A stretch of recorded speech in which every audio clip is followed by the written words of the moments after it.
గతంలో చేయలేదు, అంతకుముందు చేసాము. Okay okay. మీరు మొత్తం డబ్బులు ఎవరికైనా ఇచ్చేది ఉంటుంది కదండి, ఇచ్చే దాంట్లో ఎంత శాతం ఇలాగ డిజిటల్గా ఇస్తారు, ఎంత శాతం డబ్బుల రూపంలో ఇస్తారు? డబ్బులు డబ్బులు నేను ఏమండి ఎవరికైనా అంతా ఇదే ఇదే. అంతా ఆన్లైన్. ఓకే. ఇందులో ఏంటంటే చిన్న చిన్న ప్రశ్నలు ఉన్నాయండి. ఇలాగా ఆన్లైన్లో డబ్బులు పంపించడం అనేది పర్ఫెక్ట్గా జరుగుతుందని మీరు నమ్ముతున్నారా? ఎంతవరకు అంటే 1 నుంచి 5 వరకు జరుగుతుంది ఇప్పుడు నేను గురించి జరగవండి. అంటే తటస్థంగా ఉన్నారు. ఓకే.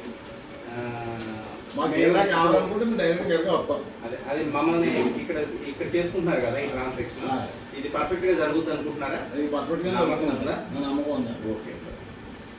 విశ్వసనీయమే నమ్ముతున్నారు. సురక్షితంగానే ఉంటాయి మీ డబ్బులు, క్యాష్ జేబులు లేకుండా ఇందులో పెట్టినా సరే బాగానే ఉంటాయండి. ఇంకొకటండి, ఇక్కడ మీకు అందుబాటులో ఉంటున్నారా? అందుబాటులో ఉంటున్నారు. ఇది మనకి డిజిటల్ సేవా సంస్థ, మనకి ఏ టైం వచ్చినా అందుబాటులో ఉన్నారండి. ఎప్పుడు అవసరం వస్తే అప్పుడు మీరు తీసుకుంటున్నాం. ఎంత దూరం ప్రయాణించాల్సి వస్తుందండి మీరు అక్కడి నుంచి ఇక్కడ రావడం? మీ ఇంటి మా ఇంటిగా కొత్త 1 కిలోమీటర్ కూడా ఉంటుంది. కిలోమీటర్ కన్నా తక్కువే.